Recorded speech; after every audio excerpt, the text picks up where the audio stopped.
الحمد لله نحمده ونستعينه ونستغفره ونؤمن به ونتوكل عليه ونعوذ بالله من شرور أنفسنا ومن سيئات أعمالنا من يهده الله فلا مضل له ومن يضلله فلا هادي له ونشهد أن لا إله إلا الله وحده لا شريك له ونشهد أن سيدنا وشفيعنا ومولانا محمدا عبده ورسوله أما بعد فقد قال الله تبارك وتعالى في كلامه المجيد والفرقان الحميد أعوذ بالله من الشيطان الرجيم بسم الله الرحمن الرحيم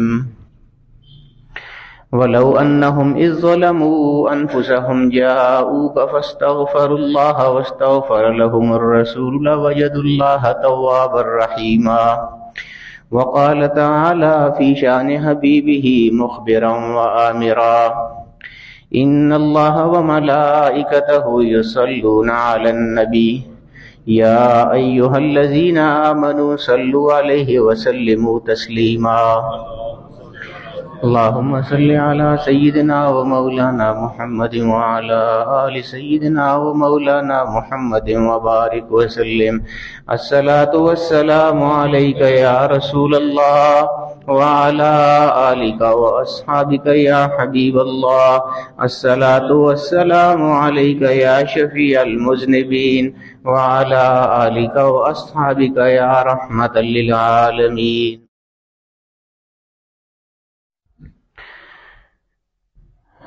آج کل بہت سے لوگ عمرے کے لیے جا رہے ہیں.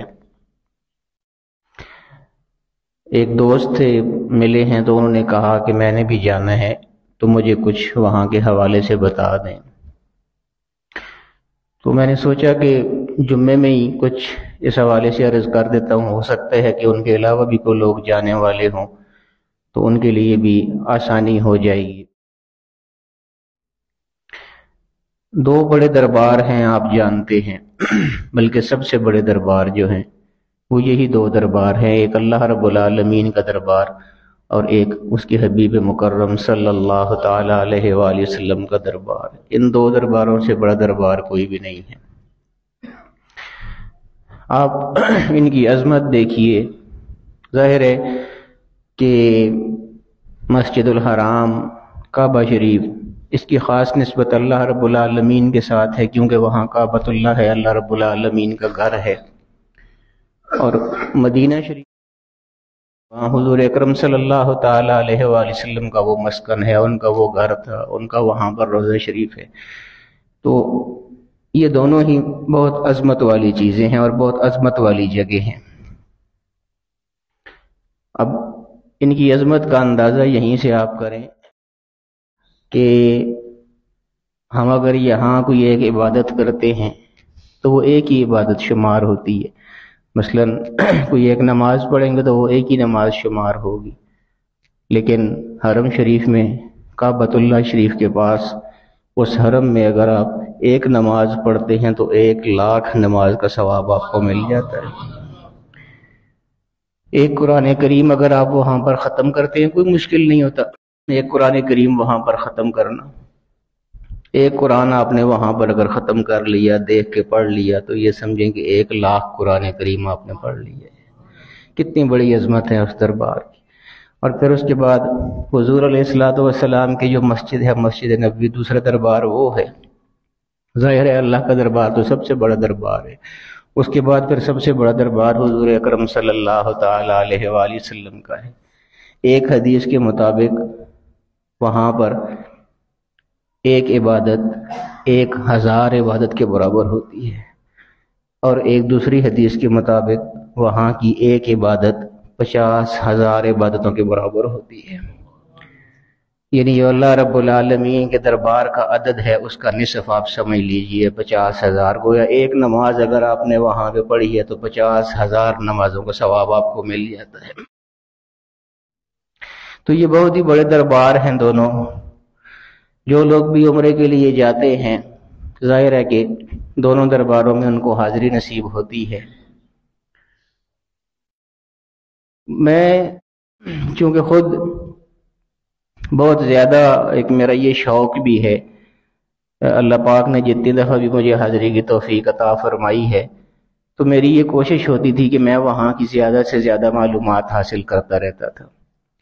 اپنا اپنا مزاج ہوتا ہے ہر آدمی کا، اور مجھے بہت دکھ بھی ہوتا ہے یہ جب سے یہ موبائل آیا ہے، آپ یقین جانیے کہ وہ جو ایک تقدس ہے وہ بہت حد تک ختم ہو گیا ہے۔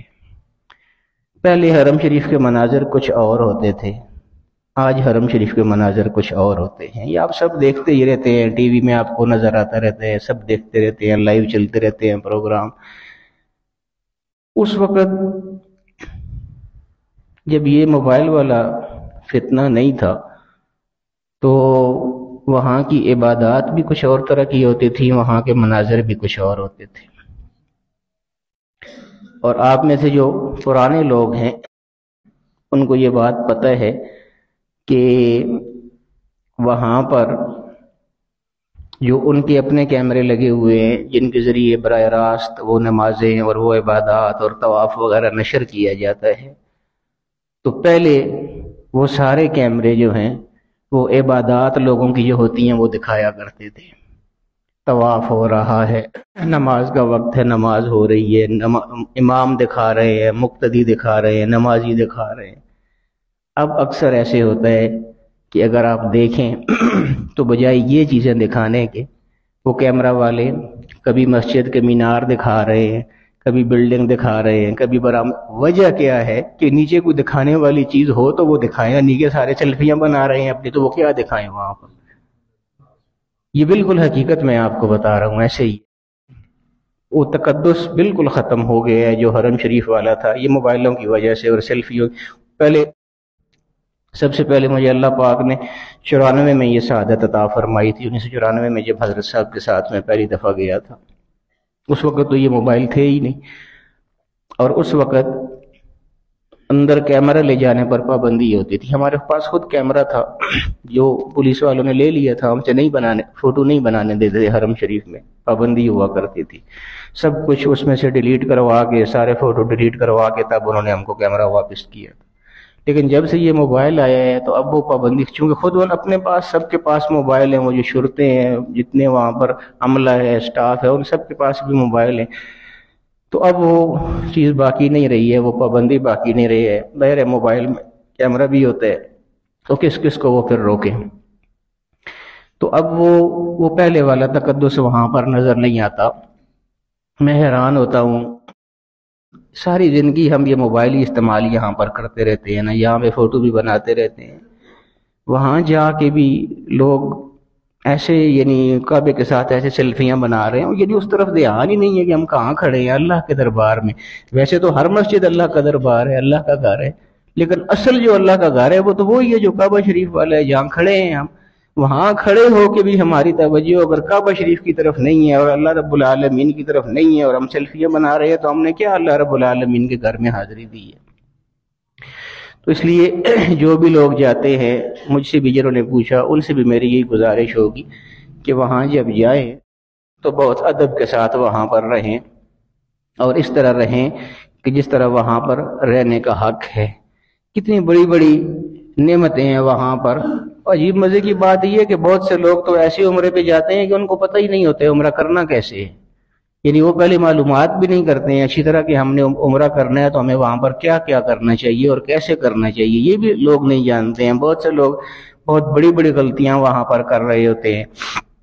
مثال کے طور پہ میں آپ کو بتا دیتا ہوں کہ اب جب آدمی احرام باندھ لیتا ہے تو اب وہ جب تک اس کا عمرہ مکمل نہیں ہو جاتا اس وقت تک اس پر بہت سی پابندیاں لاگو ہوتی ہیں، احرام کی پابندیاں ہوتی ہیں۔ مثال کے طور پر چہرے پہ آپ کے کپڑا نہیں لگنا چاہیے، کوئی خوشبودار صابن وغیرہ یا کوئی خوشبو آپ استعمال نہیں کر سکتے جب تک آپ نے احرام باندھا ہوا ہے، عمرہ آپ کا مکمل جب تک نہیں ہو جاتا۔ اسی طرح کسی چیز کو آپ مار نہیں سکتے ہیں، مثلاً کوئی جو وغیرہ یا کوئی ٹانگ پہ کوئی چیونٹی چڑھ گئی، کوئی بھی چیز ہے، کھٹمل ہے، کوئی بھی چیز ہے، کسی چیز کو آپ مار نہیں سکتے ہیں. ویسے عام حالات میں ہم مار دیتے ہیں لیکن احرام میں آپ نہیں مار سکتے. حتیٰ کہ کوئی اپنا بال جو ہے وہ نہیں اکھیڑ سکتے. مجھے خود بھی عادت ہے، داڑھی کے بال میں کھینچتے رہتا ہوں ہر وقت، یہ نہیں ہم کر سکتے. بڑی مشکل سے میں اپنے آپ کو اس سے روکتا تھا. عادت ہوتی ہے آدمی کی ایسے داڑھی میں بال ایسے ہاتھ مارنے کی، تو بعض دفعہ ایسا ہوتا ہے کہ کوئی بال اس میں گانٹھ وغیرہ آئی ہو تو آدمی کھینچ کے اس کو نکال دیتا ہے، یہ عادت ہوتی ہے. تو یہ بھی آپ نہیں، یعنی ایک بال بھی آپ اپنے جسم کا یا کسی دوسرے کے جسم کا نہیں اکھاڑ سکتے. اب میں غلطیوں کی بات کر رہا تھا نا. یعنی وہ آدمی جس نے احرام باندھا ہوا ہے وہ ایک بال بھی اپنا یا کسی دوسرے کا نہیں اکھاڑ سکتا. وہاں آپ دیکھیں بڑی عجیب صورتحال ہوتی ہے اور مجھے ہنسی بھی آ جاتی ہے وہاں پر. یعنی آپ جب عمرہ کرتے ہیں، احرام باندھ لیا، حرم شریف میں چلے گئے، طواف کر لیا، ملتزم پہ چلے گئے، صفا مروہ کر لیا، پانی پی لیا زمزم کا، سب کچھ ہو گیا، آخری کام آپ کا ہوتا ہے حلق، بال کٹانا. یہ آخری کام ہے عمرے کا، بال کٹانا. جب تک آپ کے بال آپ کٹا نہیں لیتے اس وقت تک احرام کی پابندیاں موجود ہیں آپ پر. وہاں صفا مروہ پہ آدمی کا عمرہ ختم ہو جاتا ہے تو آدمی باہر نکلتا ہے، وہیں پر دکانیں ہیں حجام حضرات کے جو وہاں پر بال کاٹتے تھے. اب جب تک وہ حجام کے پاس جا کے آپ بال نہیں کٹوا لیتے آپ عمرے سے فارغ نہیں ہوتے، کیونکہ آخری کام بال کٹوانا ہے آپ کا. اس سے پہلا جو آخری کام ہے وہ مروہ پر چلے جاتے ہیں آپ. مروہ پر جانے کے بعد جب تک بال آپ نہیں کٹوائیں گے اپنے، تب تک آپ احرام کے اندر ہی ہیں، پابندیاں لاگو ہیں. وہاں مزے کی بات یہ ہے کہ مروہ کی پہاڑی پر یہاں سے باہر نکلنے کے بعد آپ نے حلق کروانا ہے یا بال کٹوانے ہیں، چھوٹے کروانے ہیں. اب میں عرض کر چکا ہوں کہ جب تک وہ بالوں والا کام آپ باہر نکل کے نہیں کریں گے تب تک آپ احرام کی حالت میں ہیں. وہاں یہ ہوتا ہے کہ مثلاً 3-4 دوست گئے ہوئے تو اب وہاں صفا مروہ پہ جب چلے جاتے ہیں، صحیح ہو جاتی ہے، جب مروہ پہ پہنچتے ہیں جب، تو اب بال کٹانے کا مرحلہ ہوتا ہے. آخری کام چونکہ بال کاٹنا ہے تو لوگوں کے ذہن میں یہ ہوتا ہے کہ بال کاٹیں گے تو اس کے بعد عمرے کی پابندیوں سے آزاد ہوں گے. تو وہ صفا کی پہاڑی پر کھڑے ہو کے خود ہی یہ سیفٹی مشینیں اور اس طرح لے کے کھڑے ہوتے ہیں اور ایک دوسرے کے بال کاٹ رہے ہوتے ہیں وہاں پر. اب خود احرام میں، تو جب احرام میں ایک بال بھی آپ نہیں کاٹ سکتے یا اکھاڑ سکتے تو کیسے پورے کسی کا پورا سر آپ مون رہے ہیں جبکہ خود آپ نے احرام باندھا ہوا ہے. تو ہوتا کیا ہے کہ وہ صرف پیسے بچانے کے لیے، اب باہر جائیں گے تو وہ باہر جو حجام ہے اس کو 5 ریال یا 10 ریال دینے پڑیں گے. وہ بچانے کے لیے وہ یہ ٹیکنیک استعمال کرتے ہیں کہ چلو خود ہی ایک دوسرے کے کاٹ دیتے ہیں. تو خود تب کاٹو نا جب ایک آدمی پہلے جا کے خود حلال تو ہو نا. ایک آدمی باہر جائے، وہ وہاں پر حلق کروا کے آ جائے، اب وہ عمرے کی پابندیوں سے آزاد ہو گیا. وہ بے شک سب کے بال کاٹتے وہاں پر، لیکن جس نے خود احرام باندھا ہوا ہے، جس نے خود ابھی تک حلق کروایا ہی نہیں ہے، وہ کیسے کسی دوسرے کے سر مون رہا ہے اور بال کاٹ رہا ہے. تو یعنی میں عرض کرنے کا مقصد یہ تھا کہ یہ اتنی بنیادی غلطیاں ہیں کہ جن سے عمرہ ہی نہیں ہوتا ہے. اب عمرہ ہی نہیں ہوگا جب تو گئے کس لیے ہیں؟ پھر اتنا خرچہ کس لیے کیے؟ اپنے کام کاج کس لیے چھوڑے ہیں پورے مہینے کے لیے یا 20 دن کے لیے یا 15 دن کے لیے؟ اس لیے میں عرض کر رہا ہوں کہ جو بھی لوگ جاتے ہیں سب سے پہلے تو ان کو یہ چاہیے کہ وہ عمرہ کرنے کے پورے آداب سیکھ لے کہ عمرہ کیسے کرنے ہیں، ہم نے اس میں غلطیاں کیا کیا ہیں، کیا کیا ہم نے کرنا ہے، کیا کیا نہیں کرنا ہے. تو یہ بہت ضروری باتیں ہیں. سب سے پہلا کام تو یہ ہونا چاہیے. اور پھر جیسا کہ میں عرض کیا کہ وہاں پر میری کوشش ہوتی تھی زیادہ سے زیادہ معلومات اکٹھی کرنے کی. وہاں پر دیکھیں بہت سی چیزیں ہیں، وہاں کی ہر چیز ہی ایسی ہے کہ اس پر بہت زیادہ بولا جا سکتا ہے. مثلا کعبہ شریف پر پہلی نظر پڑتی ہے تو حضور علیہ الصلوۃ والسلام فرماتے ہیں کہ اس وقت جو بھی دعا انسان مانگتا ہے وہ قبول ہوتی ہے. کتنا بڑا اعزاز ہے کعبۃ اللہ کا کہ کوئی بھی انسان جب اس کو پہلی مرتبہ دیکھتا ہے تو اس وقت نعرہ تکبیر، اللہ اکبر، نعرہ رسالت، یا رسول اللہ، قبلہ حضرت صاحب.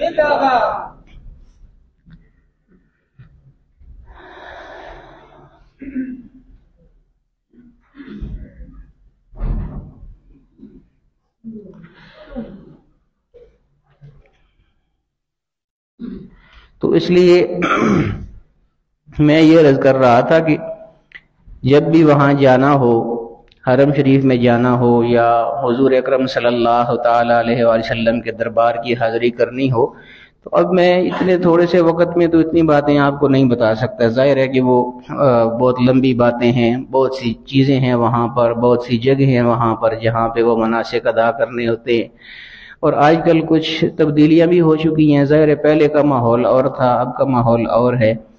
پہلے ہم کسی بھی وقت جا سکتے تھے وہاں پر. آج کل جو نئے جانے والے ہیں ان کے لیے میں بتاؤں کہ اب ریاض الجنہ میں جانا بڑا مشکل ہو گیا ہے. حضور اکرم صلی اللہ تعالی علیہ وآلہ وسلم کے روضہ شریف کے ساتھ متصل ایک جگہ ہے ریاض الجنہ، جس کو کہا جاتا ہے، یعنی جنت کے باغوں میں سے ایک باغ. یہ بھی میں عرض کر رہا تھا کہ عظمتیں دیکھیں نا، ان ہستیوں کی وجہ سے یہ عظمتیں ہیں ساری. وہ جنت کا باغ کیوں بن گیا؟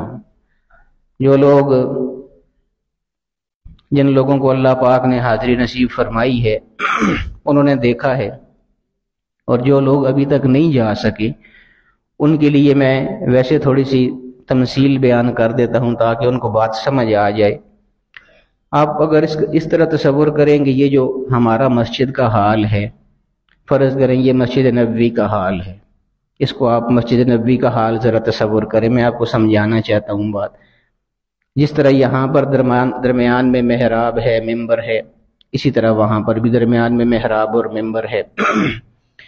تو یہاں یہ دائیں طرف یہ جو الماریاں، یہ کھڑکیاں آپ کو نظر آ رہی ہیں، یہاں پر حضور کا روضہ شریف ہے. یہی حضور کا پہلے گھر ہوا کرتا تھا، حجرہ مبارک ہوا کرتا تھا، وہی آپ کا اب روضہ شریف ہے. تو وہ کہاں پر ہے؟ ان کھڑکیوں کی طرف، یعنی دائیں طرف. اگر ممبر پر بیٹھے تو دائیں طرف. اب مسجد نبوی تو یہ ساری ہے، جتنا حال آپ کو نظر آ رہا ہے یہ ساری مسجد نبوی ہے. کسی بھی جگہ آپ کھڑے ہو کے نماز پڑھتے ہیں تو 1000 یا 50,000 جو بھی روایت ہو اس کے مطابق آپ کو ثواب ملتا ہے. اب مسجد نبوی تو یہ سارا حال ہے، لیکن ریاض الجنہ کون سے ہے؟ حضور نے فرمایا کہ ما بین بیتی و ممبری روضۃ من ریاض الجنہ، جو میرے گھر اور میرے ممبر کے درمیان زمین کا حصہ ہے یہ ریاض الجنہ ہے. تو اب اس سے کیا پتہ چلا کہ محراب سے اس طرف والا جو حصہ ہے سارا یہ ریاض الجنہ ہے، اور اس طرف والا حصہ جو ہے یہ ریاض الجنہ نہیں ہے، کیونکہ گھر اور ممبر کے درمیان یہی جگہ بنتی ہے، روزے کے درمیان اور ممبر کے درمیان. علماء فرماتے ہیں کہ اس کی کیا وجہ ہے، ایسا کیوں ہے کہ مسجد نبوی تو ساری ہے، 50,000 نماز کا برابر ثواب جو ہے اس کے برابر ثواب تو ہر جگہ ملے گا. ادھر کھڑے ہو کے پڑھیں، ادھر کھڑے ہو کے پڑھیں، یہاں بھی پڑھیں آپ، 50,000 کا ثواب تو آپ کو مل گیا.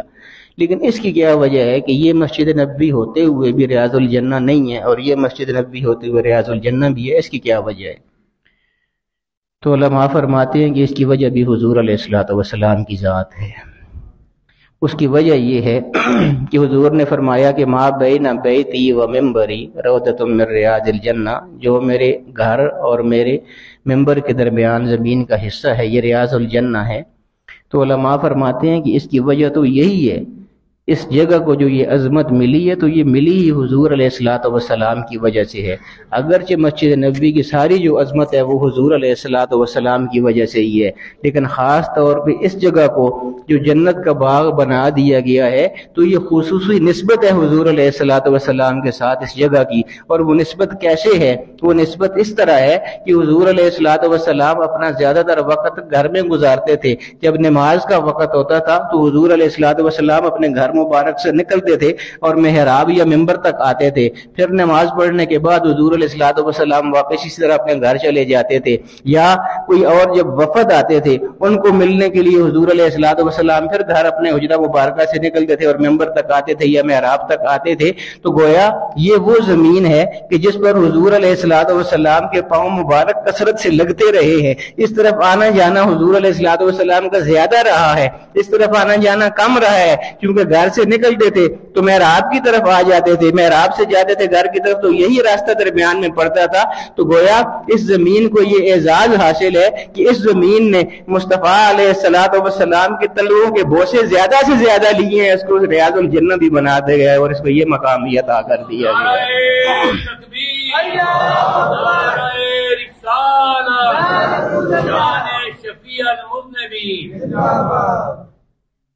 تو یہ ریاض الجنہ ہے۔ میں عرض یہ کر رہا تھا کہ اس میں پہلے کسی بھی وقت ہم لوگ چلے جاتے تھے، کوئی پابندی نہیں ہوتی تھی، دن میں جتنی مرتبہ جائیں، رات کو جتنی، چونکہ 24 گھنٹے مسجد کھلی رہتی تھی تو دن کو بھی جاتے رہتے تھے رات کو بھی جاتے رہتے تھے، کوئی پابندی نہیں ہوتی تھی کسی بھی وقت۔ لیکن اب ایسا نہیں ہے۔ اب جو لوگ نئے جانے والے ہیں ان کے لیے یہ ضروری ہے سمجھنا کہ اب انہوں نے ایک اپلیکیشن بنائی ہے سعودیہ والوں نے، اس کا نام ہے نسک۔ قل ان صلاتی و نسکی و محیای و مماتی للہ رب العالمین۔ مناسک آپ سنتے رہتے ہیں، مناسک عمرہ، مناسک حج، مناسک قربانی، وہ نسک مناسک ایک ہی چیز ہے۔ تو وہ نسک کے نام سے انہوں نے ایک اپلیکیشن بنائی ہے، وہ لازماً پہلے ہی یہاں سے آپ ڈاؤن لوڈ کر کے چلے جائیں پلے سٹور سے، یا وہاں جا کے ڈاؤن لوڈ کر، یہ ضروری ہو گیا، اب اس کے بغیر وہاں پر جانا ہی نہیں دیتے ہیں۔ یہ نسک اپلیکیشن ڈاؤن لوڈ کریں گے اور پھر اس پر اپنا اکاؤنٹ آپ بنائیں گے۔ آسان طریقے ہے، وہ خود ہی سارا کچھ بتاتے رہتے ہیں، اردو میں بھی ہے، انگلش میں بھی ہے، وہ دونوں زبانوں میں بتاتے رہتے ہیں کہ ابھی آپ نے کیا کرنا ہے۔ ابھی ساری چیزیں ایسی ہیں کہ جو ہر آدمی کو معلوم ہوتی ہیں، اپنا پاسپورٹ نمبر ڈالا، یہ عام سی چیزیں ہیں، اپنا نام لکھا۔ تو یہ چیزیں جب کر لیں گے تو آپ کا پھر اکاؤنٹ بن جاتا ہے اس اپلیکیشن میں۔ اب میں اس لیے یہ آپ کو ضروری بتا رہا ہوں کہ اس کی جب تک آپ کا اکاؤنٹ نہیں بنے گا اور جب تک آپ ان سے وقت نہیں لیں گے، جس طرح اپوائنٹمنٹ لیتے ہیں ڈاکٹر سے، اب بالکل وہ نام ہی انہوں نے اپوائنٹمنٹ دیا ہوا ہے، ریاض الجنہ کی اپوائنٹمنٹ، یہی نام ہے اس کا اگر انگلش میں دیکھیں تو وہ اب یہ ہے کہ جب تک وہ آپ وہ تاریخ اور وہ وقت اپنا متعین نہیں کریں گے ریاض الجنہ کا، اور ان کے ریکارڈ میں وہ چلا نہیں جائے گا کہ اس بندے نے کس تاریخ کو کس وقت ریاض الجنہ میں آنا ہے، اس وقت اب آپ نہیں جا سکتے ریاض الجنہ میں۔ تو بہت سے لوگوں کو چونکہ یہ بات نہیں معلوم ہے چونکہ مجھے وہاں سے بھی لوگ پوچھتے رہتے ہیں میسج کر کے کہ یہ مسئلہ بن گیا، ظاہر نئی بات ہے، لوگوں کو نہیں معلوم ہوتی تو وہ پریشان بھی ہو جاتے ہیں کہ اب کیا کریں ہم لوگ، پھر وہ مجھ سے رابطہ کرتے ہیں، پھر ان کو میں پورا یہاں سے گائیڈ کرتا ہوں۔ تو میرے کہنے کا مطلب یہ ہے کہ یہ جو ضروری چیزیں ہیں یہ یہیں سے آپ کو معلوم ہونی چاہیے۔ ہو سکتا ہے آپ میں سے بھی کوئی لوگ جانے والے ہوں، بہت سے لوگ آتے رہتے ہیں پوچھنے کے لیے بھی، تو مجھ سے انفرادی طور پہ کسی نے پوچھا تو میں نے مناسب سمجھا کہ آپ کو یہ چیزیں جو میں خطبے میں بتا دوں تاکہ زیادہ سے زیادہ لوگوں کو پتہ چل جائے، اور جو بھی لوگ ایسے ہوں جو جانے والے ہوں تو ان کے لیے ایک رہنمائی کا ذریعہ بن جائے، تو وہ بہت ضروری ہے۔ اس میں مسئلہ اب جو میں کیوں زیادہ ضروری بتانا چاہتا تھا وہ مسئلہ یہ ہے کہ جس طرح مشہور ڈاکٹر ہوں یا کوئی رش والے ڈاکٹر جن کے پاس زیادہ رش ہوتی ہے، آپ کو ان کے پاس جلدی کا ٹائم نہیں ملتا۔ بہت سے ایسے ڈاکٹر ہوتے ہیں نا، اپوائنٹمنٹ ان سے لیتے ہیں، آپ وقت لیتے ہیں تو وہ بتاتے ہیں جی کہ آپ کو 1 ہفتے بعد کا ٹائم ملے گا، 2 ہفتے بعد کا ٹائم ملے گا۔ اب یہی مسئلہ وہاں پہ ہو جاتا ہے۔ اب آپ مثلا چلے گئے ہیں مدینہ شریف، آپ کے پاس مدینہ شریف میں فرض کریں 8 دن ہیں، وہاں جا کے اگر وہ آپ تاریخ لینا چاہتے ہیں اپنی اپوائنٹمنٹ کی، تو ریاض الجنہ جانے کی تاریخ ہی آپ کو 12 دن بعد کی مل رہی ہے، تو آپ کیا کریں گے؟ جو 8 دن آپ کی مدینہ شریف میں ہیں وہ تو ایک دفعہ بھی آپ نہیں جا سکتے ہیں وہاں ریاض الجنہ میں۔ اس لیے یہ بہت ضروری تھی یہ باتیں بتانی۔ تو اس کا طریقہ یہ ہے پھر کہ جب مکہ شریف، پہلے ظاہر ہے مکہ شریف لے کے جاتے ہیں عام طور پر عمرے والوں کو، تو جب آپ مکہ شریف جائیں تو وہیں سے اپنا یہ کام مکمل کر لیں۔ وہ ہو سکتا ہے کہ آپ کو 10 دن بعد کا ٹائم ملے، 12 دن بعد کا ٹائم ملے، تو آپ کو مکہ میں یہ پتہ ہوگا کہ ہم نے کن دنوں میں مدینہ شریف میں جانا ہے۔ ظاہر پورا ایک پیکج بنا ہوتا ہے نا کہ 6 دن ہم مکہ شریف میں رہیں گے، اس کے بعد 10 دن مدینہ میں رہیں گے، تو آپ وہ بعد والے جو مدینہ والے 10 دن ہیں ان میں تلاش کریں کہ کون سا وقت خالی ہے یا کون سی ڈیٹ یا کون سا وقت خالی ہے، وہ سارا اس میں لکھا ہوا آتا ہے۔ اس میں 3 کلر دیے ہوتے ہیں تاریخوں کے حساب سے، ایک سرخ ہوتا ہے، ایک پیلا ہوتا ہے اور ایک سبز ہوتا ہے، یہی ٹریفک والے جو اشارے ہوتے ہیں۔ تو جن تاریخوں میں سرخ آ رہا ہے اس کا مطلب یہ ہے کہ اس میں بالکل گنجائش نہیں ہے، پھر اس کے بعد پیلے آ جاتے ہیں، اس کا مطلب یہ ہے کہ اس میں گنجائش تو ہے لیکن رش ان دنوں میں بہت زیادہ ہے، پھر اس کے بعد سبز آ جاتے ہیں کہ ان میں رش بالکل نہیں ہے، آپ ان میں لے لیں۔ تو اب میں کہنے کا مطلب یہ ہے کہ یہ آپ کام مکہ میں جب کریں گے تو تب آپ کو مدینہ کی ٹائمنگ ملے گی، مدینہ میں جا کے اگر کریں گے تو آپ کو ٹائم ملے گا ہی نہیں اور آپ واپس آ جائیں گے۔ تو اس لیے یہ باتیں بتانی بہت زیادہ ضروری تھیں۔ باقی انشاءاللہ وقتاً فوقتاً میں آپ کو بتاتا رہوں گا۔ اللہ رب العالمین میں صحیح طرح عمرہ اور حج کرنے کی توفیق عطا فرمائے۔ وآخر دعوانا الحمدللہ۔